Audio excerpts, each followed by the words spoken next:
Okay, this is lessons 17.2 and 17.3 kind of come together. These really is kind of the setup for the standard model,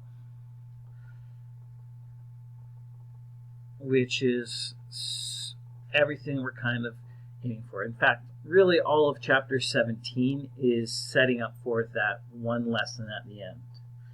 Now, first of all, in 7.2, we're introducing something we've actually already looked at before, and that's the concept of antimatter.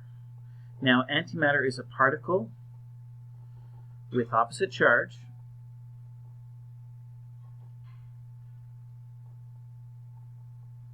now the thing is that it's opposite charge, but it's alike in every other way.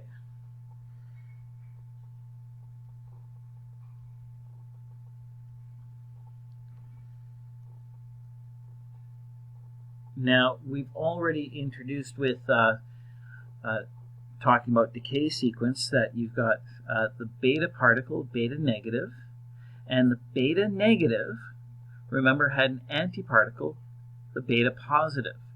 Now, beta negative was really the electron, and so beta positive is the positron,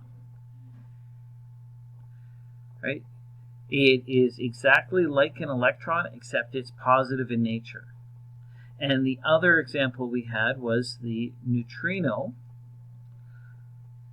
which was released during positron or beta positive decay, and the antineutrino, which is released when the electron is. And so this was, first of all, taking a look at the idea of particles and their antiparticles. Now, when a particle and antiparticle come together, they tend to annihilate one another, which means they convert completely into energy.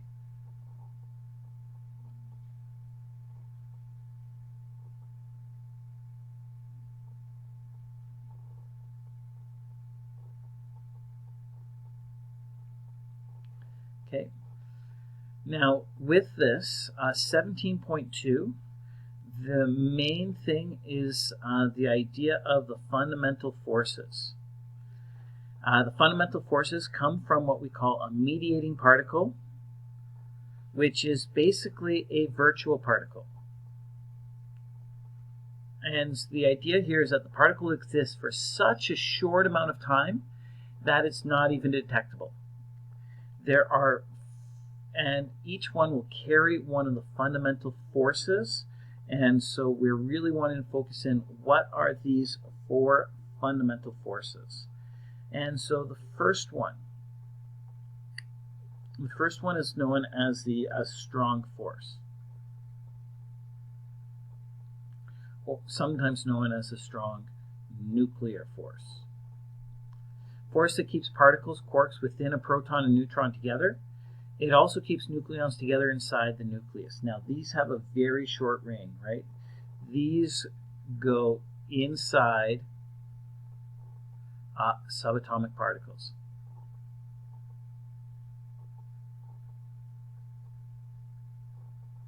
Right, so within the proton itself, this is what's holding everything inside the proton.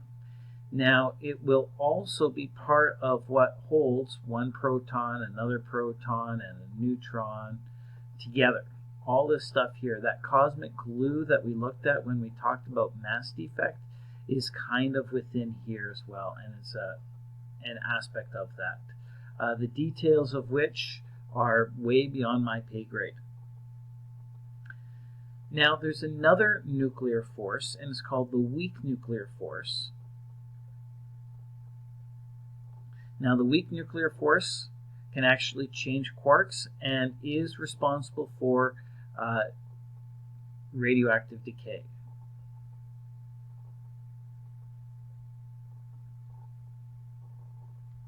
Now, this particular force, the weak nuclear force, acts inside nucleus.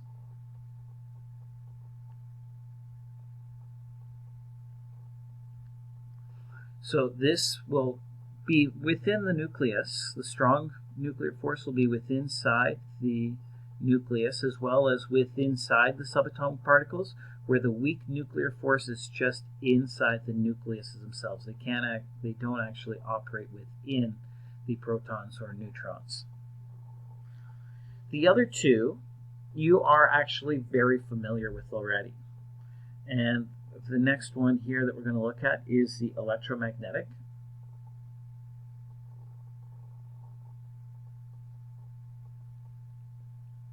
Which is basically the photon, right, caused by accelerated charges, also causes electrons to be attracted to the nuclei because it's an inverse square range. And the last one is gravitational. And these are the fundamental forces. The idea here is that gravitational is determined by gravitrons. Now they're theoretical, which cause items to attract, one of which is the Higgs boson that you may have heard about. But at this point here, we're just going to worry about the fact that gravitational force is one of the fundamental forces held together by gravitrons. Electromagnetic, photons. Weak nuclear forces are bosons.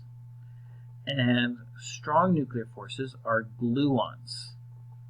Okay, and so we can actually kind of link these together. Strong force, we call those particles gluons. Weak force, we call them bosons. Electromagnetic, we call them photons. And gravitational, we call gravitrons. Now, part of the discoveries of this actually came from a whole zoo of particles being discovered, and a lot of it dealt with the collisions within high-energy particle colliders, as well as what's actually happening within our atmosphere. Cosmic rays, primary cosmic rays, are high-energy particles, right? So moving very fast, and they flow from space to Earth's atmosphere.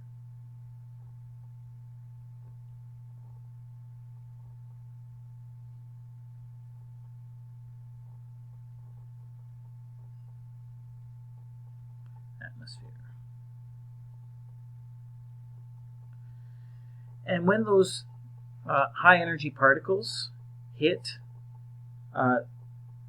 atmospheric atoms, they create what's called secondary cosmic rays. So these are particles created. Actually, I'm not going to use the word created. I'm going to use the word formed.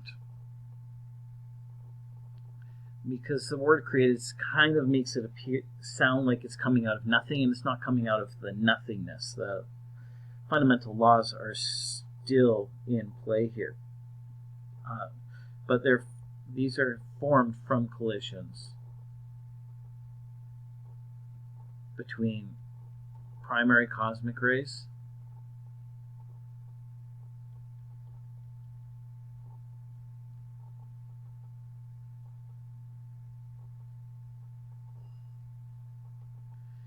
and atmospheric atoms.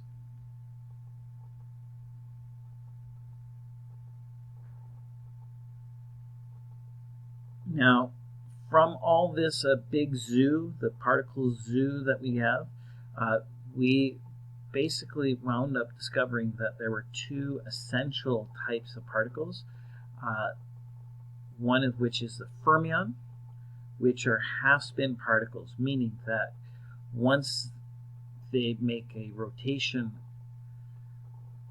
of 180 degrees, they are the same.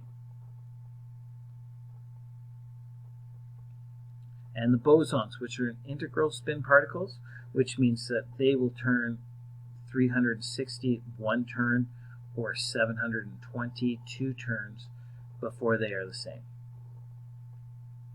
Right? And so fermions just half spin, one So you've only spun them around halfway before they actually wind up fundamentally being the same, where bosons you need to spin full amounts in order for them to be the same. Again, this is just kind of a lead up really for the standard model, and the key takeaway for these is knowing these four fundamental forces: the strong, the weak, electromagnetic, and gravitational, with the gluons, bosons, photons, and gravitrons. Okay, thanks for watching.